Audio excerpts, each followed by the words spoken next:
Good afternoon, everyone. I'd like to start with a moment of silence. Yesterday in DC, there were two people that were killed from the Jewish embassy, Israeli embassy, I'm sorry. And also last week, in kind of a strange situation, two Baltimore City firefighters died, one both in the line of duty. So I think it would be good to have a moment of silence for all of those people.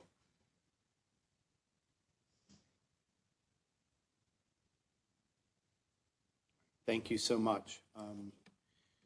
Councilman Crandall, can you lead us in the pledge, please? I pledge allegiance to the flag of the United States of America, and to the republic for which it stands, one nation, under God, indivisible, with liberty and justice for all. Thank you.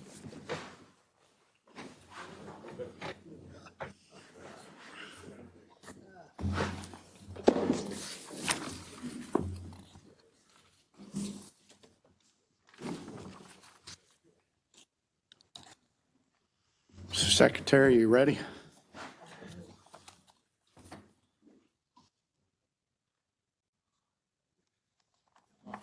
Oh, you didn't.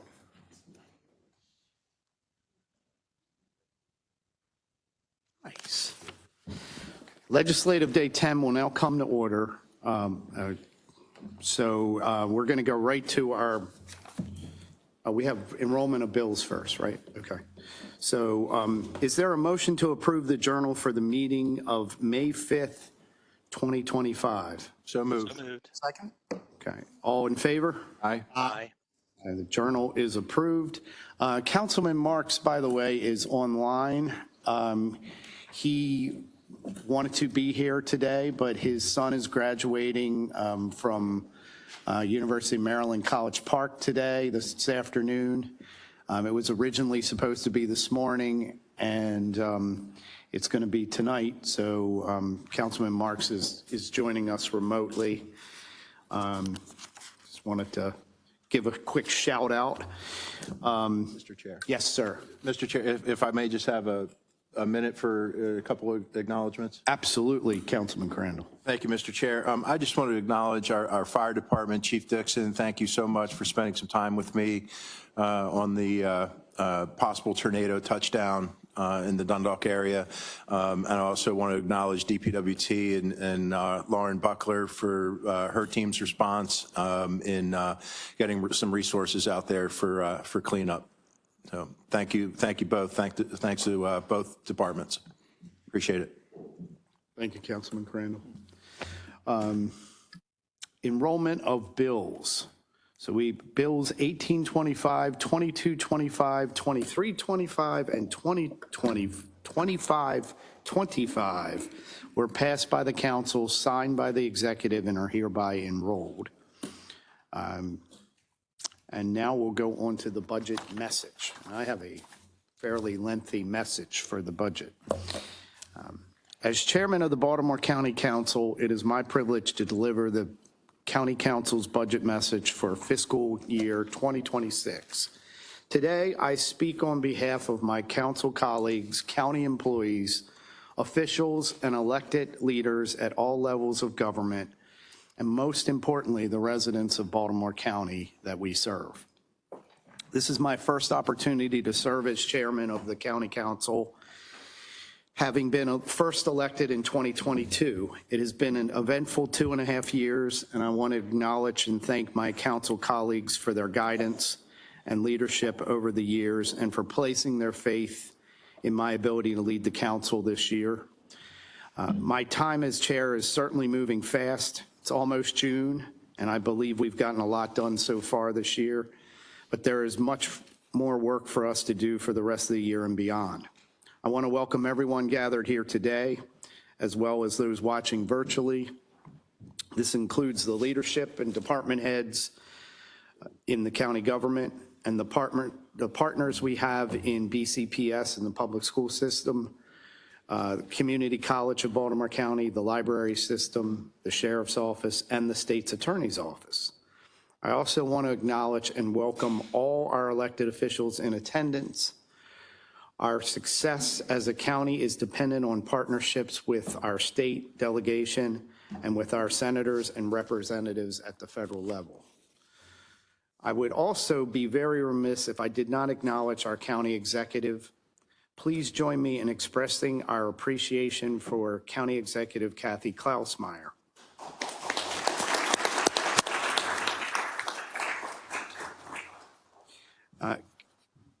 Kathy has been a wonderful breath of fresh air for the county government the past 5 months, because one word that she has consistently emphasized during her tenure is partnership. While we may not always agree with every policy or budget decision of any county executive, Kathy Klausmeier has made it clear to us that she wants to collaborate and work with the council for the next 18 months to chart the course that is best for Baltimore County. The FY 2026 budget we received from the county executive back in April is complex, to say the least. Fortunately, we were greatly assisted in the council's budget oversight by the county's auditor's office, led by acting county auditor Elizabeth Irwin, Ms. Irwin. Her staff go through proposed budget of every county agency and analyze each spending request and program. They provide us with invaluable information to make our budgeting decisions. I would also like to thank Council Secretary Tom Boswick and Deputy Council Adam Phillips and our Administrator Chris Belcastro, who so adeptly deals with speakers and all other arrangements, and our support team in the County Council office, as well as our respective legislative teams for each council member. As the budget season began to unfold earlier this year, the county executive's budget town halls, we held a public hearing of our own last month so that residents would have another opportunity to offer their comments on the proposed budget. We then held public budget hearings this month with the department and office heads to speak directly about their spending proposals and the work of their agencies. Given the uncertainty over funding from the federal government and from the state, I think my colleagues would agree that the budget submitted by the county executive last month represents a steady, responsible approach. This FY 2026 budget prepares county government to face future uncertainty while still being responsive to the current concerns of the residents and communities that we serve. We have been down this road before, feeling the financial effects of the Great Recession into the 2010s and weathering a global health crisis and budget uncertainties into the 2020s during and after the COVID-19 pandemic. But it feels different this time. Indeed, the actions of the federal government over the past 3 months have been intentional, and at the state level, the former administration blames the current one, and the current administration blames the former one for decisions that have led to budget deficits. This challenging and uncertain situation makes it all the more difficult to make informed budget decisions in the present, let alone forecasting and planning for the future. Fortunately, in Baltimore County, both the executive and the legislative branch budget decisions are based on ensuring that we spend taxpayer dollars wisely in the present, while also looking at the bigger picture to make sure we are prepared for the inevitable rainy days that always lie ahead. In addition, under the county's charter, the county council is specifically entrusted to be the final authority over spending. However, it is also important to recognize that the council's authority is limited. We can decrease or delete an item in the budget, but we cannot change the form of the budget, nor can we increase any expenditure recommended by the county executive.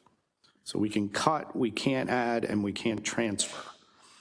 Legislative fiscal authority is a responsibility of each of my colleagues and I on the council that we take very seriously, but it also means we can't substitute our judgment for where the executive branch spending priorities should be. We recognize that every amount spent or cut from the budget can have significant impacts on county life and the people we serve. We strive to make the best funding decisions we can. One of the primary ways we do this is through the lens of the county's Spending Affordability Committee. This legislative committee was created many years ago by the County Council specifically to review projections of the county's revenues and expenditures. We use that information and compare it to the county's economy as a whole to make sure that the government's spending decisions are consistent with the county's economic growth. This process ensures that the county doesn't make promises we can't keep. We are fortunate to have veteran leadership, and I want to thank the chairman of the committee, Councilman Pat Young, and council committee members Julian Jones and David Marks. I also want to thank committee members Ed Crawford and Dr. Deborah Carter and the committee's economic consultant, Dr. Annie Von Basu, for their time and expertise in helping the committee develop its recommendations. In addition, the committee has developed a strong channel of communication between the executive and legislative branches during the annual formation of the county budget. I want to thank and acknowledge our acting auditor, Liz Irwin, for her and her staff's work supporting the committee, and thank our administrative officer, Madam CAO, DeAndrea Walker, and budget and finance director, Kevin Reed, who I know has lost a lot of sleep over the last couple of weeks or months, right? And his staff for the efforts in preparing the budget submitted by the county executive. It is no easy task year after year to ensure that the county budget is balanced and within spending affordability guidelines, while also striking the appropriate balance of responsibly taking on debt for much needed projects and spending within our means.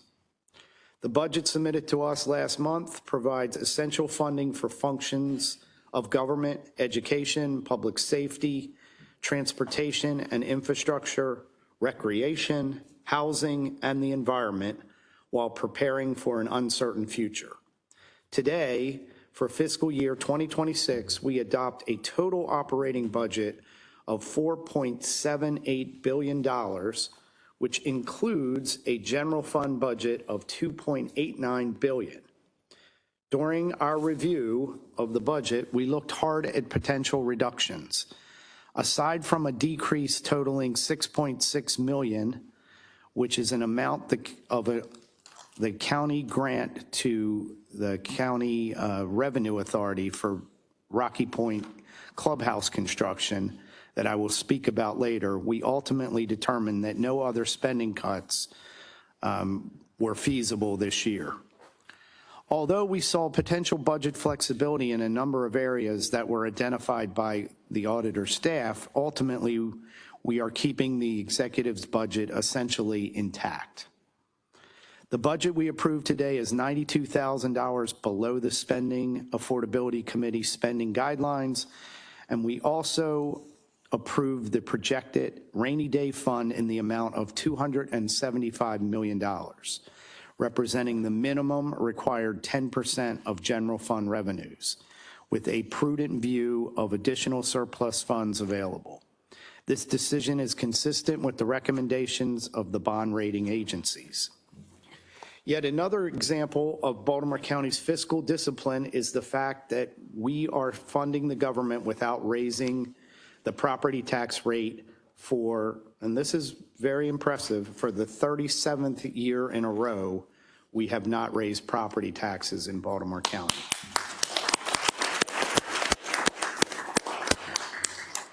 In fact, the adopted FY 2026 budget proposes no new tax increases. We wholeheartedly agree with the county executive's remarks last month that we cannot ask Baltimore County residents to pay more taxes alongside all the other financial pressures they are currently facing.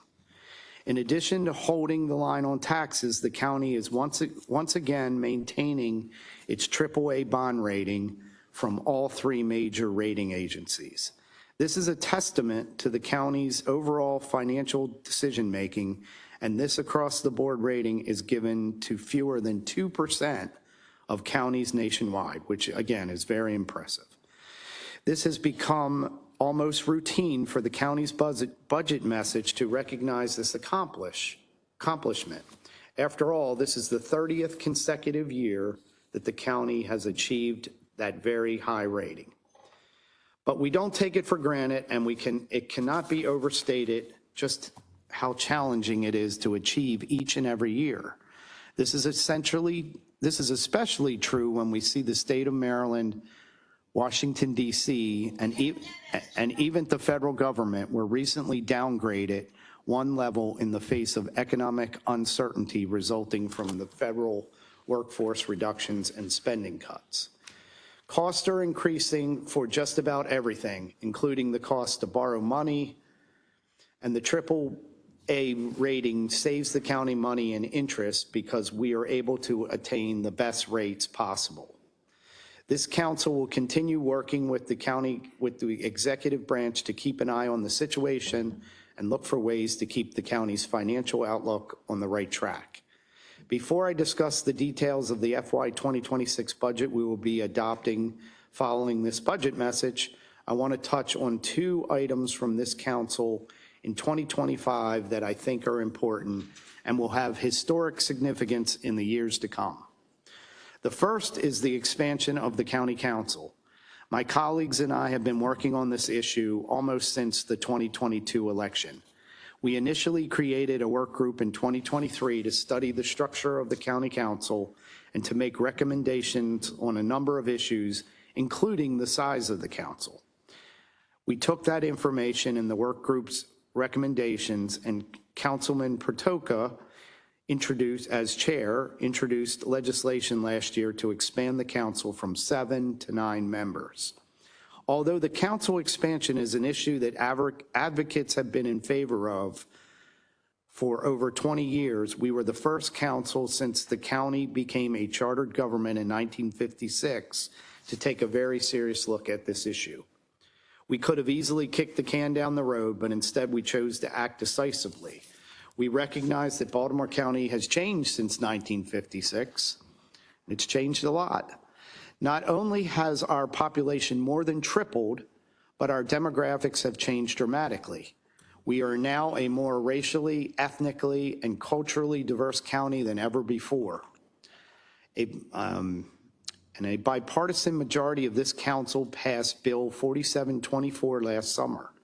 This action allowed Baltimore County voters last November in the general election to determine whether or not they favored expansion. The ballot question passed overwhelmingly with over 60% of the vote.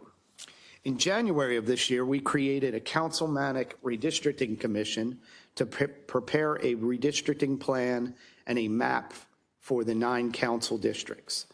This volunteer commission has been working very hard preparing maps, holding public meetings, and convening public hearings so that they can hear from those who will be most affected by expansion, county residents. We look forward to receiving the commission's recommended redistricting plan in mid-June. The council will review their recommendation and will adopt a final redistricting plan by October 1st of this year. When the work is done, this will indeed be a historic achievement for the entire county.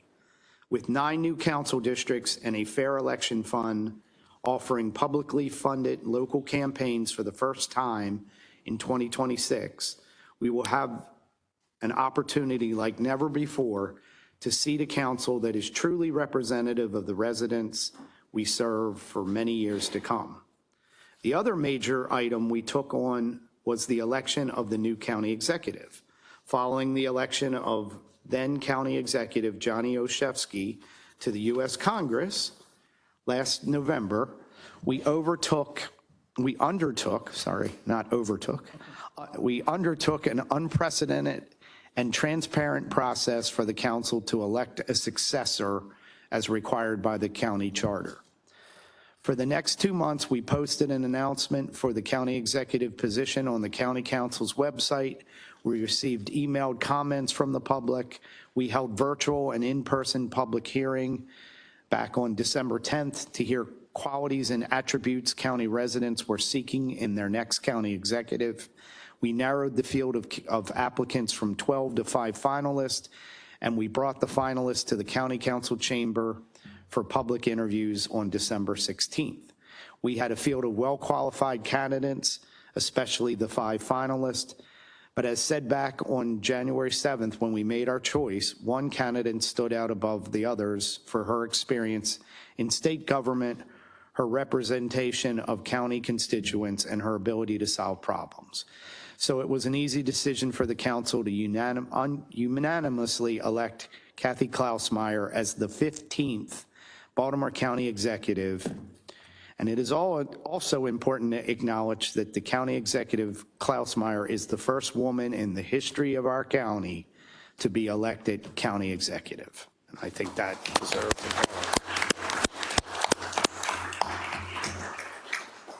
This morning, we actually had the Women's Commission does their Women of the Year awards, and it was especially gratifying, I think, for my colleagues and I to see the first female county executive present those awards to the honorees this morning. So that was fun to see. Moving back to the county's budget decisions, our ultimate prosperity as a county depends on a number of factors, but the ones that stand out every day are education, public safety, and economic growth. What also stands out are that these factors are all dependent on each other for success. It all starts with public safety. Everyone, whether it's residents, workers, or students, need to feel safe no matter where they are in Baltimore County. We need to feel safe in our homes, when we're out shopping, out for an evening, driving on a road or highway, or in the classroom or the library. We depend on the police department, the fire department, and volunteer companies, our 911 professionals, and corrections department for our safety. We gladly approve the executive's requested operational funding for these outstanding agencies. The stability and leadership that Chief McCullough has brought to the police department the last 2 years, and more recently, my good friend, Chief Joe Dixon, to the fire department, cannot be understated. Their professionalism is truly reflected in the men and women of their respective departments, and we greatly appreciate your service.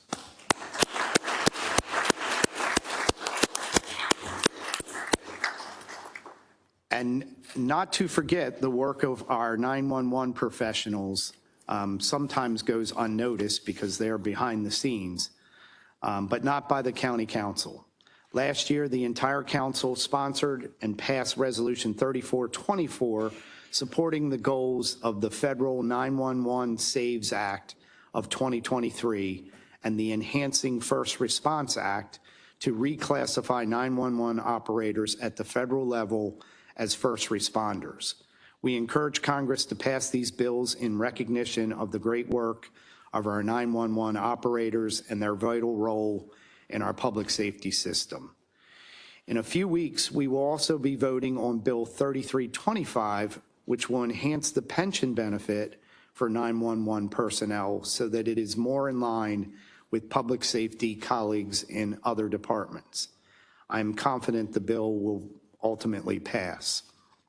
I also want to mention our volunteer fire companies. Volunteers play a significant role in public safety and work in tandem with our career fire department and providing firefighting and EMS services to our residents. We are happy to approve an increase in funding for the volunteer attendance program from its current $35 per hour to $50 per hour. This is a tangible improvement that was spearheaded by Council Members Young and Marks last fall and winter. They met with stakeholders, career fire and volunteer representatives, and the administration, and advocated for this increase. I now want to touch on the importance of economic development to Baltimore County. Given the current fiscal challenges at the federal and state level, it is more important than ever for our region to have a healthy and diverse economy, and not just dependent on one or a very few sectors as drivers of the economy. We strengthen our economy by attracting new businesses and retaining and growing our current businesses. A strong economy in Baltimore County not only helps our residents by providing well-paying jobs, but also provides county government with the most important thing, the much-needed tax revenue, so it can provide the services and the amenities our residents demand and desire. Last month, we invited Director Jonathan Sachs and the Department of Economic and Workforce Development for a public meeting in this chamber. The meeting was part of the informal series I've been organizing this year to highlight some of the county's agencies and to educate my colleagues, myself, and the public on the work they do. Earlier this year, we had a public meeting with DPWT's Bureau of Solid Waste Management, and just last week, we had Director Pete Gutwald and the Department of Permits, Approvals, and Inspections for a public hearing. Director Sachs and his team discussed leveraging the assets of Baltimore County. These include our strategic location and transportation options that make the county accessible regionally, nationally, and globally. Our community college and four-year colleges and universities, the affordability of living and working in Baltimore County relative to similar jurisdictions in Maryland, and of course the county's AAA bond rating.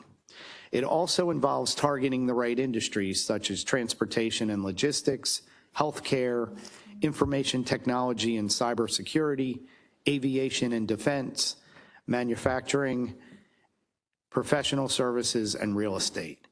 These elements make the county an attractive destination for new businesses and allow us to retain businesses we have, and I am confident that Director Sachs and our economic development team will continue to help Baltimore County thrive. The third item I want to mention is perhaps the most important factor in our prosperity as a county, and that is education. Education not only represents present and future, but it is also the single largest budget item in the county's overall operating budget, over $1 billion county dollars. So aside from our shared personal interest in supporting the education of our children, we have a direct financial stake in our school system's success. Our partners in education, BCPS Superintendent Dr. Miriam Rogers, who's here in attendance, Dr. Rogers, and CCB President Sandra Curtinitis. I don't see Dr. Curtinitis with us today. And Public Libraries Director Sonia Alcantara Antoine. I butchered that. I should know it by heart. Each leads a dedicated team of professionals whose mission is to provide a quality education and educational resources to our young people so that they have the foundation for success as adults and can make the most of their opportunities. Simply put, we help the school system by providing the financial resources for excellent teachers and first-rate facilities. We realize that it has been a difficult budget and we hear the request for more educational funding. We are committed to keeping Baltimore County competitive and recognize that it takes a large investment on our part. So for the FY 2026, the county contributes $1.1 billion to BCPS from our general fund, which is $33.5 billion above the required maintenance of effort threshold. We also realize there has been an extended discussion over the last few months regarding the 3-year agreement for BCPS salary increases, which commenced in 2024. While we see both sides of this issue, the desire to honor that agreement versus the rising fiscal uncertainty facing the county, the state, and the entire country.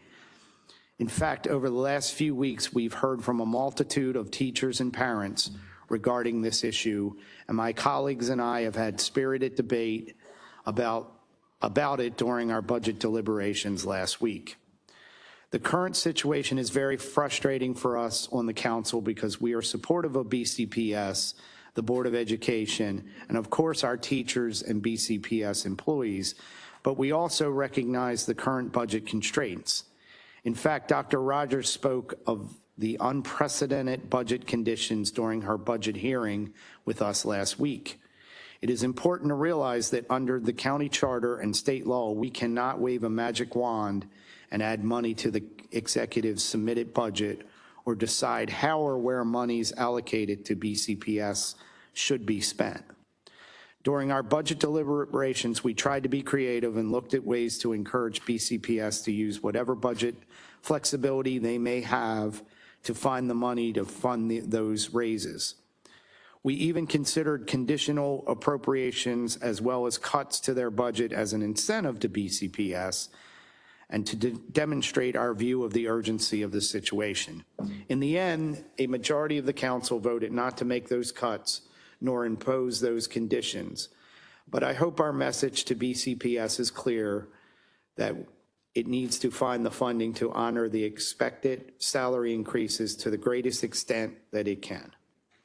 Moving on to the county's capital budget, another tangible indicator of our success is the brick and mortar facilities we provide to our residents. This capital project work includes schools and county facilities. Just last year, we opened a new state-of-the-art Middle River Recreation and Activity Center. And in March, we opened the Sparrows Point Park. Thanks to the donation of land from Trade Point Atlantic, the historic and famed Bethlehem Steel Mill site is now the home, or part of the Bethlehem Steel Mill site, is now part of a 21-acre Waterview Park site. This project was the first entirely new park built by our Rec and Parks Department in 6 years and fills a long-standing recreational gap in the Edgemere Sparrows Point area. To keep that momentum going, we approved a robust capital budget of over $800 million. During our budget deliberations, we unanimously voted to cut $6.6 million from the capital budget. This reduction is related solely to a planned Revenue Authority project to renovate the Rocky Point Golf Course Clubhouse to create a new grill room, outdoor patio seating, and banquet space. The council is not opposed to the project, but we agree with Councilman Crandall's concern over spending county tax dollars to fund an amenity we believe should be paid for by the Revenue Authority itself, especially when the council, the legislative body that generally approves county contracts, grants, and other fiscal matters, was given no oversight role in the previous administration's unilateral approval of the funding. Therefore, we are cutting $1 million from the Revenue Authority parking garage appropriation, as well as $5.6 million from new buildings, renovations, and minor additions appropriation. Again, this reduction is only related to our disagreement with the financing of the Rocky Point renovation project. On the plus side, we are pleased with the investments being made to the county's aging infrastructure and facilities, and the council approves full funding for the balance of the capital program. This includes $358 million in appropriations to Baltimore County Public Schools, highlighted by the planned addition to Patapsco High School, as well as replacements for Scotts Branch Elementary, Delaney High School, and Towson High School. These much-needed projects have been in the pipeline for a number of years, and I'm glad to see them moving forward. And it is unprecedented that we are in the middle of replacing 3 high schools at once, and a lot of that was because a can was kicked down the road for many years.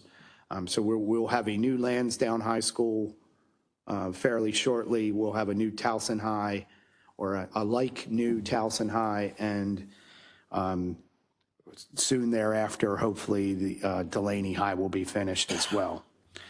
In addition to school construction, the capital budget provides funding for major government building projects such as the Randallstown Library, the North County Senior Center, the Jacksonville Senior Center, Essex Police Precinct, which badly needs to be replaced, Councilman Crandall, right? and the Sparrows Point Fire Station. It also consists of funding for infrastructure maintenance, including water and sewer pipe relinings and replacements and road resurfacing, as well as environmental infrastructure such as stream restorations and shoreline stabilizations. As I near my conclusion of this address, I want to highlight the work of our county employees. It starts with our professionals in public safety and public schools, but it also includes the important work that our other 6,000 employees do every day to keep Baltimore County moving and to make sure we are responsive to the residents and business people we serve. Please know that each of you is appreciated for the work that you do. And so the County Council is extremely gratified to approve in full the budgeted salary enhancements for police officers and firefighters, as well as the budgeted mid-year 2% COLA or equivalency for other county employees.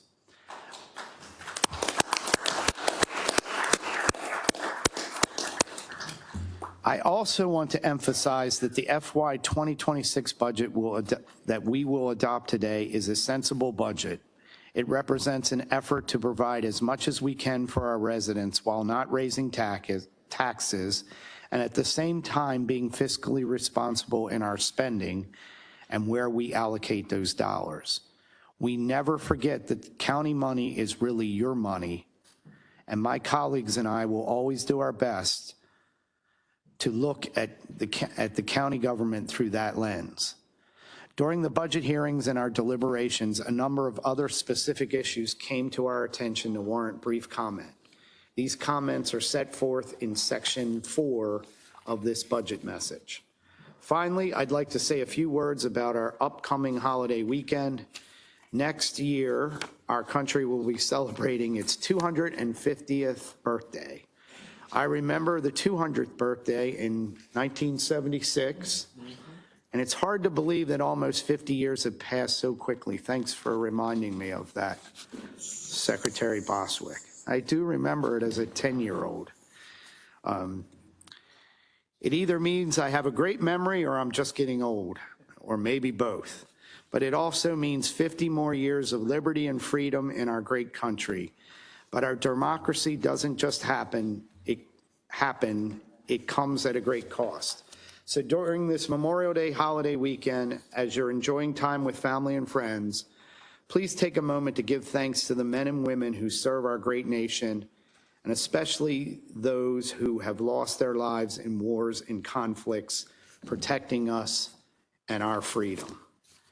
Thank you all, and have a great weekend.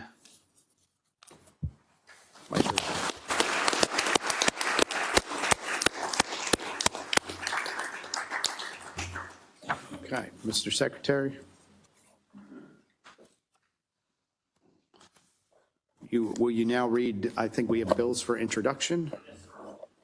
Yes, sir, Mr. Chairman. We have 4 bills for introduction this afternoon.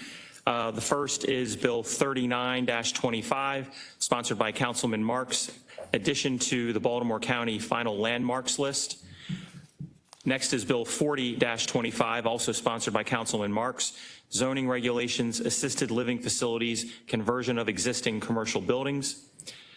Next is Bill 41-25, also sponsored by Councilman Marks, zoning regulations, residential development proposals in the Honeygo Overlay District.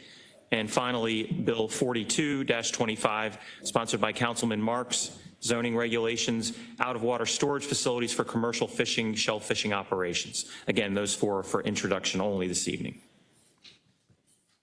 Okay, thank you, Secretary. And one thing I guess to note, and I recall saying this last year at this time, because of the oddity of our schedule currently moving into the summer schedule, we will have a work session on those 4 bills for first consideration next Tuesday, May the 27th. But then we've got about a month break until the next work session, which would be on July 1st. With final reading and vote of those 4 bills being scheduled for July the 7th. So they're more on about a 45-day cycle rather than the normal 30-day. Yes, sir. By the way, if you were here just for the budget message and you don't want to stay for the entire council meeting, please feel free to, we want you to stay, but if you need to leave, please feel free to go do your important work and not listen to a bunch of bills that you might not have interest in. Thank you so much for being here. Mr. Chairman, does this mean that the people are leaving? They're the people that actually get the work done? Everyone sticking around is just here for the show? I'm not going to comment on that. That would be problematic. Huh? When are we voting on the budget, Mr. Secretary, at the end? I'm sorry? Bill 26, yes. I'm That's sorry. Bill 26. Okay. Yes, that's the budget bill. All right.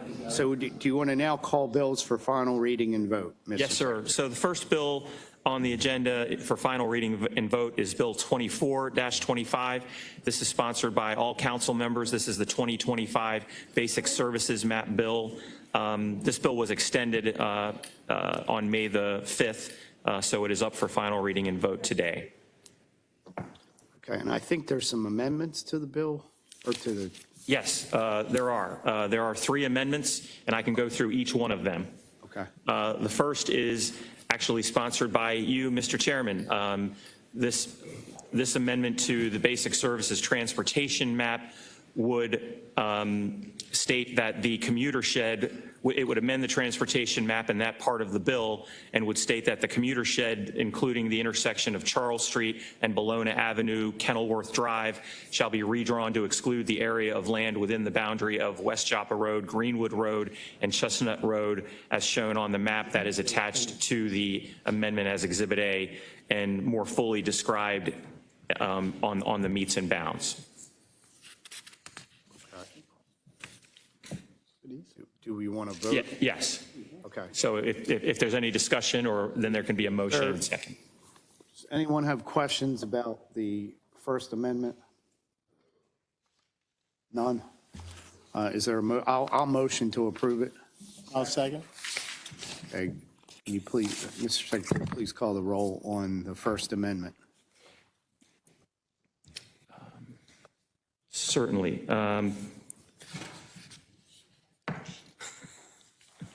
Do you need me to call them off? No, sir. Mr. Ertel? Aye. Mr. Crandall? Aye. Mr. Young? Aye. Mr. Patoka? Aye. Mr. Catch? Aye. Mr. Jones? Aye. Mr. Marks? Aye. Okay. First Amendment passes. The next amendment, Mr. Chairman and members of the council, is offered by Councilman Patoka. This amendment would amend the 2025 Basic Services Sewerage Map and also the part of the bill that refers to that map, and would insert the following language, that the area shown on the map attached as Exhibit A shall be designated as a deficient area.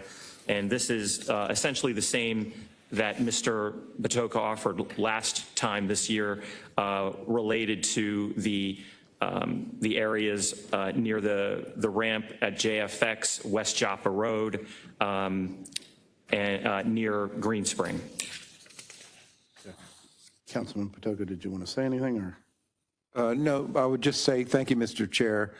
This is the area just south of Joppa Road. It's where the 2nd District meets the 3rd District. Interestingly enough, the previous amendment is where the 2nd District meets the 6th District. And so it looks like we're working together on our borders to ensure that we have proper infrastructure.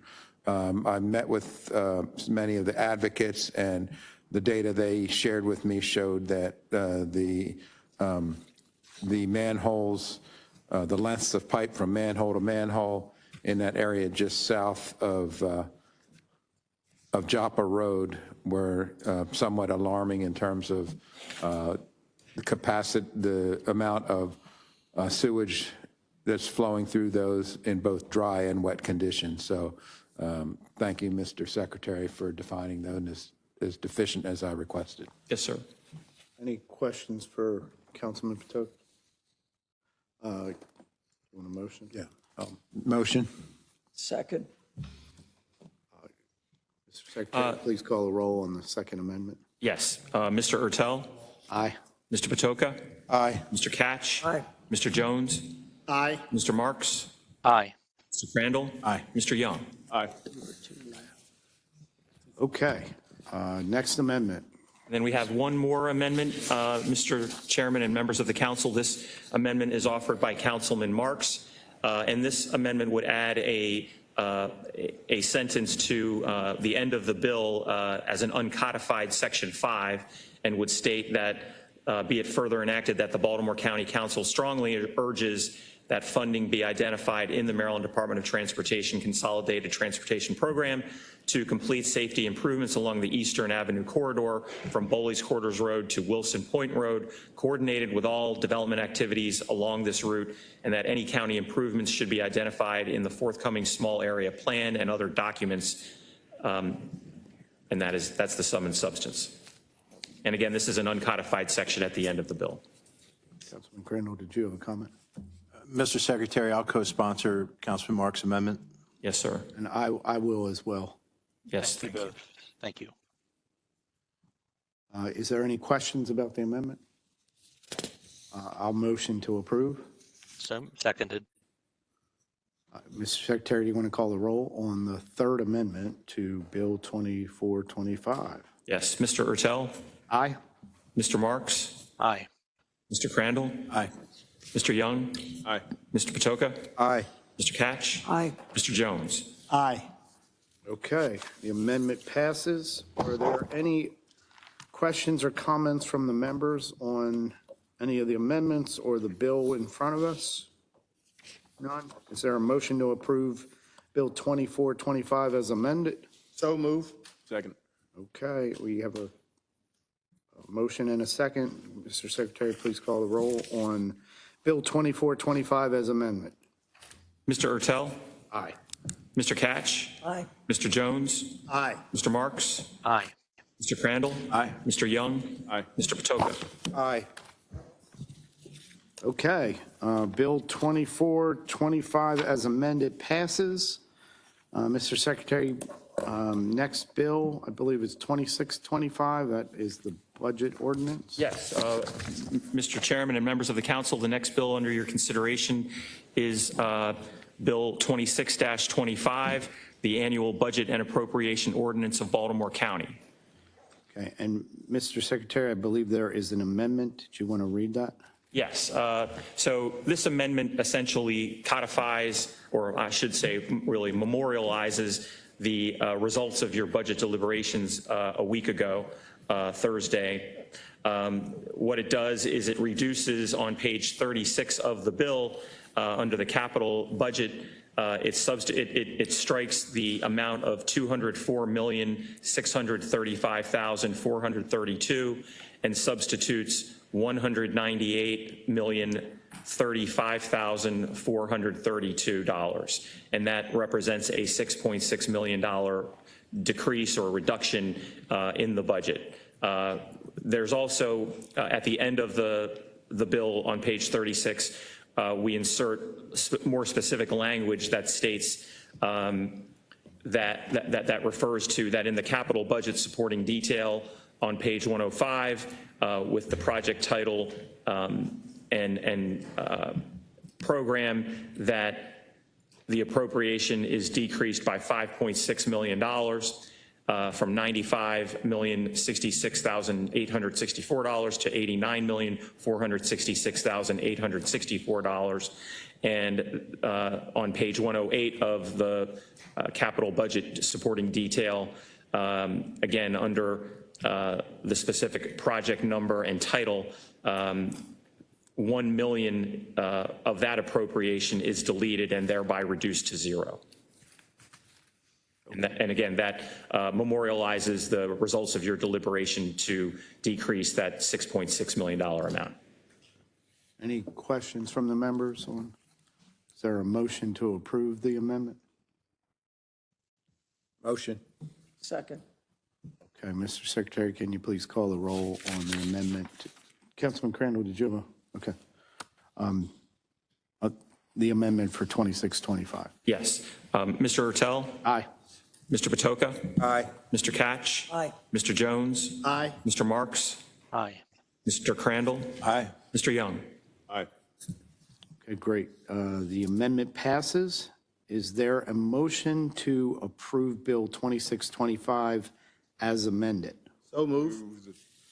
Move it. 26 budget as amended. 2625. Did I?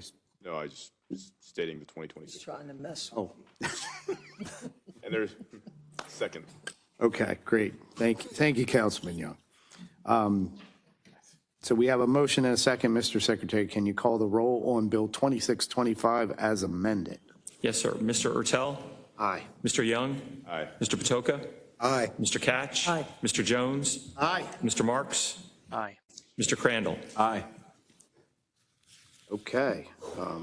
Bill 2625 as amended is passed. Mr. Chairman, Yes. I'd like to make a, Councilman Catch. thank you. I'd like to make a comment regarding the budget that just passed. You see up here, 4 members of the Democrat Party, 3 members of the Republican Party. And you see a nonpartisan county council works together on every issue without party affiliation being in the way. In 2018, I worked with then delegate and then former county executive Oshesky and on projects for the 3rd district. First of all, I informed him that the 3rd district had no fields for recreation and parks, none. And that the schools, those facilities that are used are inadequate, that for this year, Hereford Middle School, their fields will be closed for 9 months for rehab. Also found out that the Hereford Rec Council is going to be spending $353,000 renting facilities this year. So I talked with County Executive Oshesky about that. Talked to him about the growth of senior citizens in the district. And I said, we need a senior center in Hereford.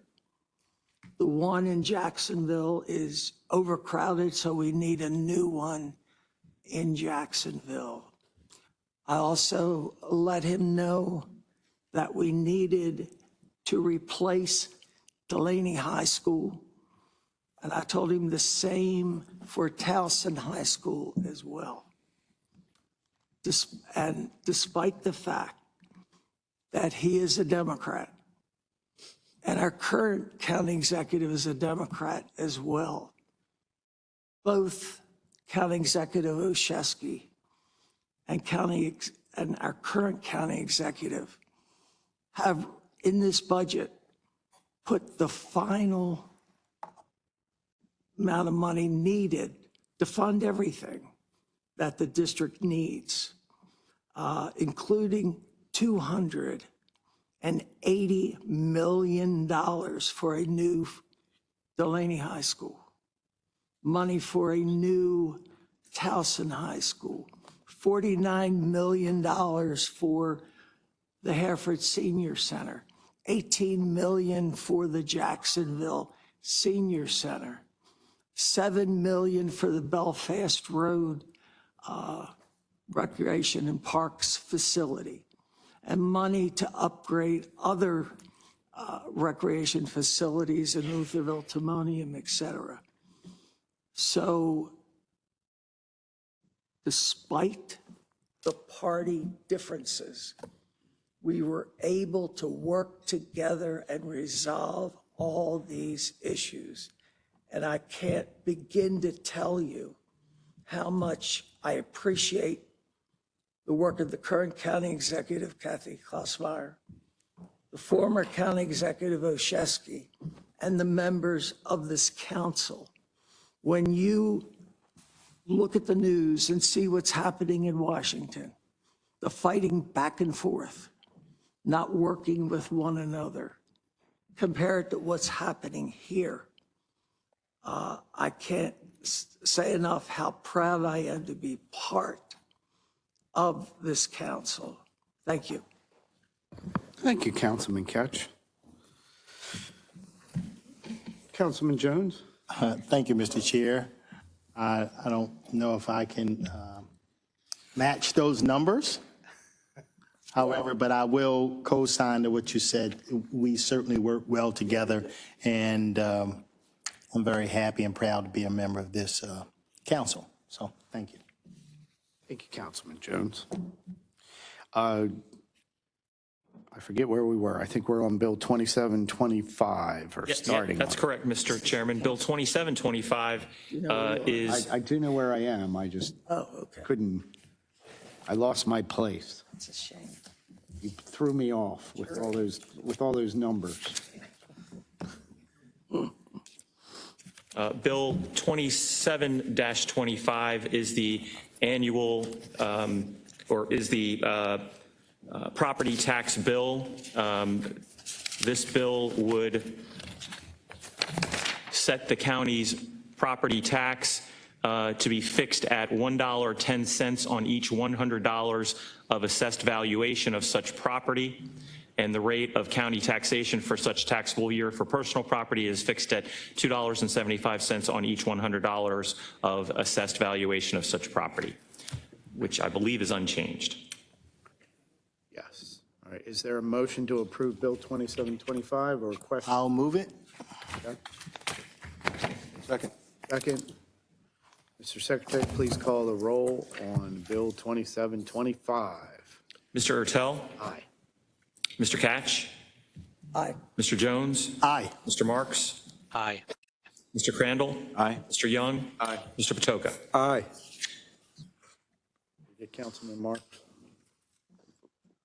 Okay, Bill 2725 is passed. Mr. Secretary, next bill, please. Next bill, Mr. Chairman, is Bill 28-25. This is the personnel law of Baltimore County. Is Coleman here? Yes. It says that we need you to testify. I feel like you testified, but if you want to say, just tell us a little bit about this for everyone's benefit. Here's mine.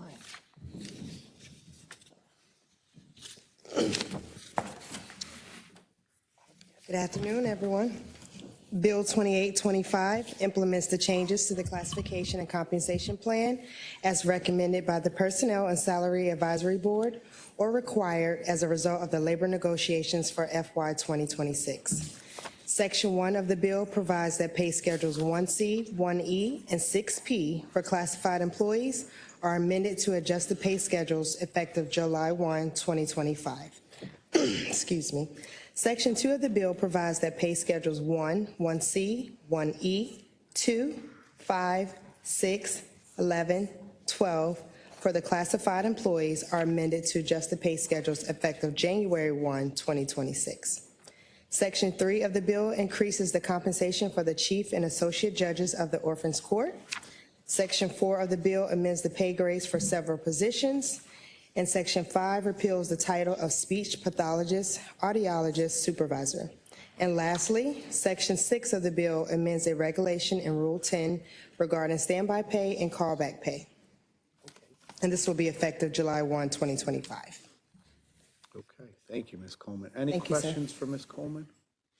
Is there a motion to approve Bill 2825? Mr. Chairman, Oh, sorry, Mr. I'm sorry, we do have one amendment. Oh, we do, okay. Yes, the amendment is offered by the administration.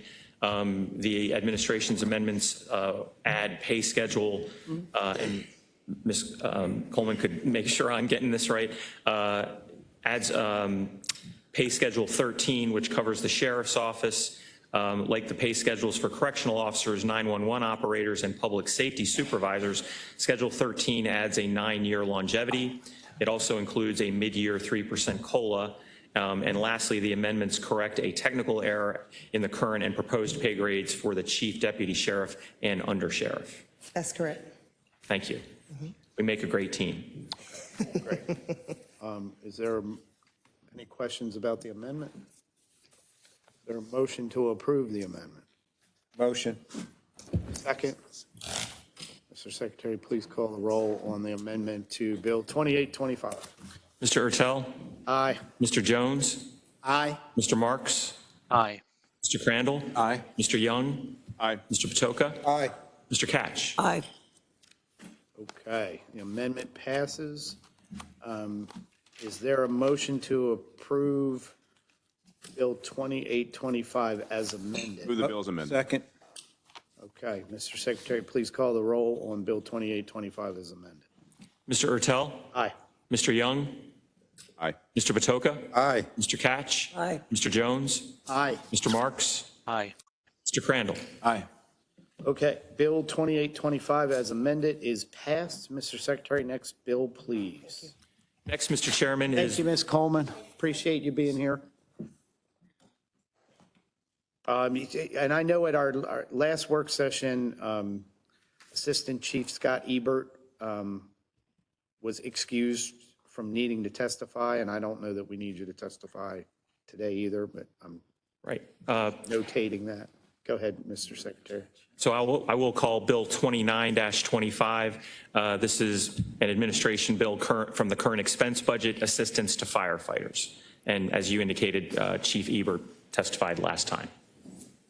So unless anybody has questions for Assistant Chief Ebert, is there a motion to approve? I'll move it. Second. Okay, Mr. Secretary, please call the roll on Bill 2925. Mr. Ertel? Aye. Mr. Marks? Aye. Mr. Crandall? Aye. Mr. Young? Aye. Mr. Patoka? Aye. Mr. Catch? Aye. Mr. Jones? Aye. Okay. Bill passes. And the next, Mr. Chairman and members of the council, is Bill 30-25. This is also an administration bill, current expense budget, Homeland Security, UASI Federal, and this was also Chief Ebert. Right. Is there a motion to approve Bill 3025? So moved. Second. Okay, Mr. Secretary, please call the roll on Bill 3025. I feel like I'm being pushed. Mr. Ertel? Aye. Mr. Crandall? Aye. Mr. Young? Aye. Mr. Patoka? Aye. Mr. Catch? Aye. Mr. Jones? Aye. Mr. Marks? Aye. Okay, Bill 3025 passes. Mr. Secretary, next bill, please. Next, Mr. Chairman, is Bill 31-25. This bill is sponsored by Councilman Jones. One-time use plastic bag carryout bag reduction, environmental education and enhancement fund. Mr. Secretary, I move to delay the bill, delay the vote. All right, so there is a motion to extend the bill. I'll move it. I'll second it. All right, Mr. Ertel, Aye. Mr. Jones, Aye. Mr. Marks, Aye. Mr. Crandall, Aye. Mr. Young, Aye. Mr. Patoka, Aye. Mr. Catch. Aye.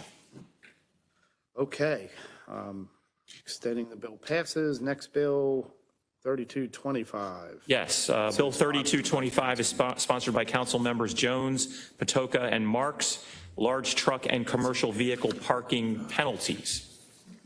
Yes, Mr. Secretary, this bill just basically adds a little more fines on people that are repeat offenders.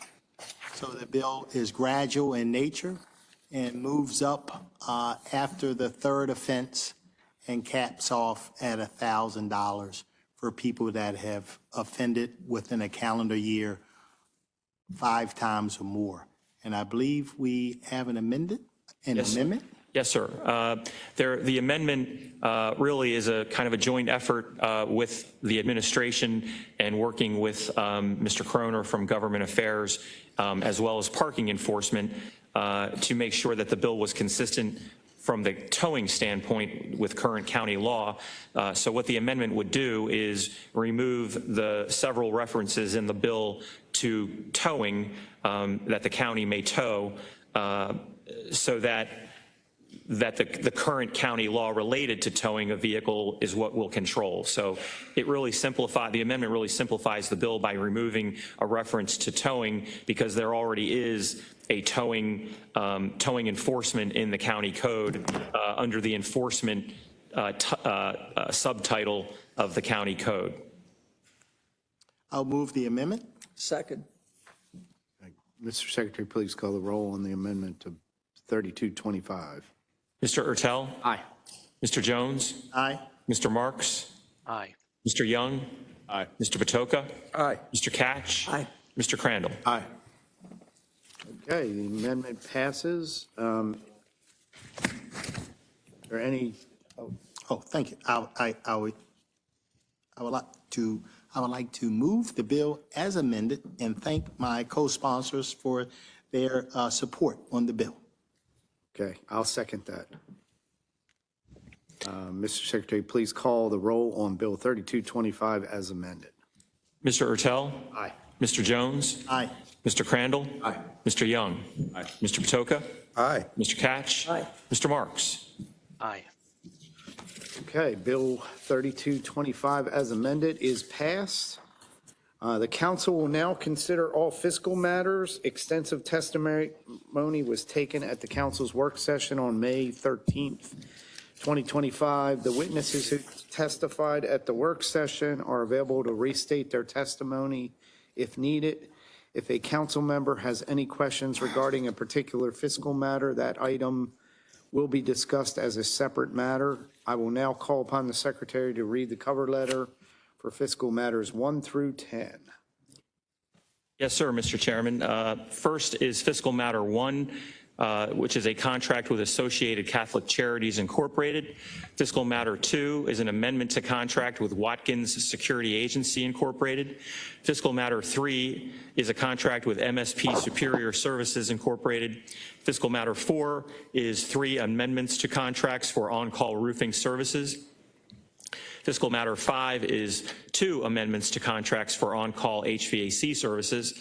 Fiscal matter 6 is amendment number 2 to contract with Lighting Maintenance Incorporated. Fiscal matter 7 is 2 contracts for bus transportation services. Fiscal matter 8 is a contract with National Center for Safety Initiatives, LLC. Fiscal matter 9 is a contract with BRW White Marsh 1 LLC, and fiscal matter 10 is a contract with Cedarside Farm Homeowners Association Incorporated. Okay, are there any questions about fiscal matters from the members? Hearing none, is there a motion to approve fiscal matters 1 through 10? So moved. Second. Okay, Mr. Secretary, can you please call the roll on fiscal matters 1 through 10? Mr. Ertel? Aye. Mr. Catch? Aye. Mr. Jones? Aye. Mr. Marks? Aye. Mr. Crandall? Aye. Mr. Young? Aye. Mr. Patoka? Aye. Okay, fiscal matters 1 through 10 are approved.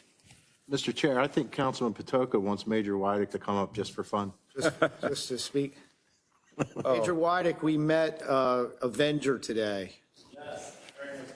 He's Really nice. He's unbelievable. He's the star of the council chambers now. All right, thank you for all your good work. All right, and then we will now consider miscellaneous business. Mr. Secretary, first item. Mr. Chairman and members of the County Council, whenever a contract over $25,000 is awarded by a process other than formal competitive bid, it is required that a copy of the contract be given to the County Council, and the nature and parties to the contract be announced by the Secretary at the next legislative session following award of the contract.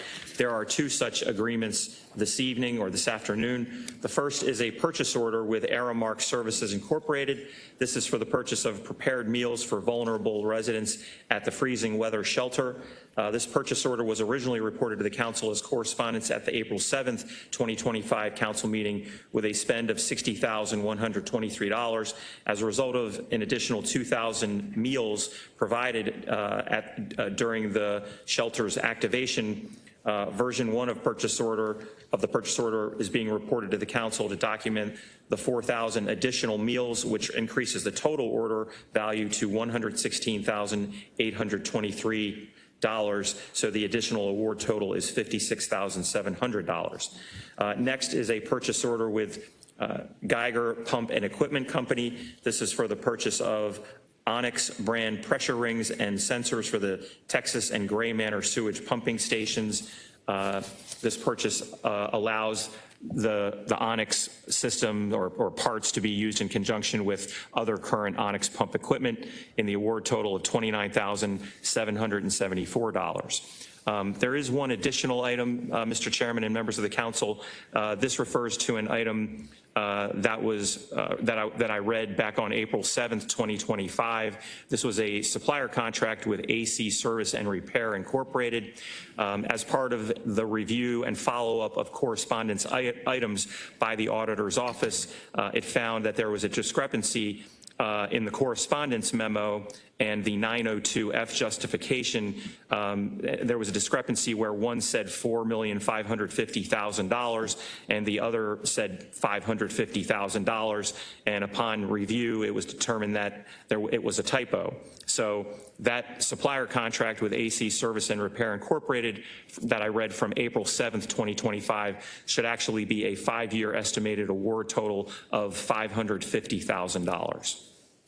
And that is all of the correspondence. Okay, thank you, Mr. Secretary. I think we're moving on to Resolution 2625. Yes, sir. Resolution 2625 is sponsored by council members Catch, Patoka, and Marks. This resolution seeks council support to establish the Baltimore County Equine Legacy Area. Councilman Ketch? Thank you, Mr. Chair. I appreciate I apologize for my voice, which I'm using. Now, when I was a teacher, kids used to love it when I lost my voice because they would come up and I'd tell them what to say, and they loved it. So with this particular resolution about the Equine Legacy Area, there's a map attached to it. The map is a result of a study that was completed in 2023. I was shocked when I read the report to find out that this industry contributes $2 billion to our economy in Maryland. So it's very important. I had a constituent contact me. She has a 15-acre farm. She has a couple of horses, and she spends between $26,000 and $36,000 a year maintaining the farm and the horses, etc. Talking about hay, $3,000 in hay, $2,000 to $10,000 for veterinary services, $5,000 for the local farrier, $3,000 pasture management, barn and fence repair, $2,000. So there's an awful lot that's added to Maryland's economy, to Baltimore County's economy. And if you take a look at this industry, if you take a look at our horse farms, they do attract visitors. And agritourism is something that we do want to attract in northern Baltimore County. And this resolution will help by recognizing this area. So, Mr. Chairman, I move for a positive vote on this resolution. Any comments or questions from the members? Mr. Chairman. Hold on. I just want to be added as a co-sponsor. Councilman Jones? Yes, sir. I say no. Councilman Patoka, and then Councilman Marks. So Councilman Catch, I want to thank you for your leadership on this. It was fun partnering with you. We just saw journalism win the Preakness just earlier this week. This is horse country. Yes. We have the Hunt Cup. We have all of these things that make Maryland and and Baltimore County special in terms of this particular industry, and we should maximize our opportunities here. So I was pleased to formulate this with you and co-sponsor it with you. Thank you. Thank you, Councilman Patoka. Councilman Marks? I just wanted to say I was very impressed by the number of emails we got supporting this legislation. Clearly, there is a lot of grassroots support, and I commend my colleagues for taking the lead on this. Okay. Thank you, Councilman Marks. Mr. Secretary, I believe there's an amendment to the resolution. Yes, that is correct, Mr. Chairman. The amendment is really very technical and straightforward. There is a map that was attached to the resolution when it was introduced as Exhibit A. The amendment would merely replace that map with the amendment map that is Exhibit A that is attached to the amendment. The difference really is it's more form than substance. The one that is replacing is more detailed and has more categories and just gives a better picture of what the area would be. Okay. Any questions about the amendment? Is there a motion to approve the amendment to Resolution 26? So moved. Second? Okay, Mr. Secretary, please call the roll on the amendment to Resolution 2625. Mr. Ertel? Aye. Mr. Catch? Aye. Mr. Jones? Aye. Mr. Young? Aye. Mr. Crandall? Aye. Mr. Marks? Aye. Mr. Patoka? Okay, amendment passes. Are there any questions or comments from the members? Is there, Councilman Young, you don't have a question, do you? Oh, no, sorry. I just wanted to make sure. So, is there a motion to approve Resolution 2625 as amended? I move it. Second? Okay, moved and seconded. Mr. Secretary, please call the roll on Resolution 2625 as amended. Mr. Ertel? Aye. Mr. Catch? Aye. Mr. Patoka? Aye. Mr. Marks? Aye. Mr. Crandall? Aye. Mr. Jones? Aye. Mr. Young? Okay, Resolution 2625 as amended is passed. Mr. Secretary, please present the next item. I think these are all for introduction only, a couple resolutions. Yes, Mr. Chairman. The first is Resolution 27-25. This is an administration requested resolution seeking authorization for the expenditure of non-local funds on behalf of the Baltimore County Public School System for introduction only. Next would be Resolution 28-25. This resolution is sponsored by Councilman Young and seeks to establish the South Frederick Road Commercial Revitalization District, also for introduction only this evening. And finally, Resolution 29-25, also sponsored by Councilman Young. This is a resolution that seeks council support of Health Care for All initiative for introduction only this evening. Okay. Mr. Secretary, is there any further business to come before the council? There's no further business, Mr. Chairman. Is there a motion to adjourn the meeting? So moved. Second? All in favor? Aye. Okay, meeting is adjourned. Ms. Belcastro, do we have any speakers? Oh, good. No speaker. Yeah, this meeting, Mr. Thank you. Castro, are you saying it's not customary? This is the one meeting, Mr. Chairman, as well as I think the first meeting of each year that we do not have It's not speakers. customary. I didn't mean, oh, good. I just meant, oh, good. We know. We're truly done.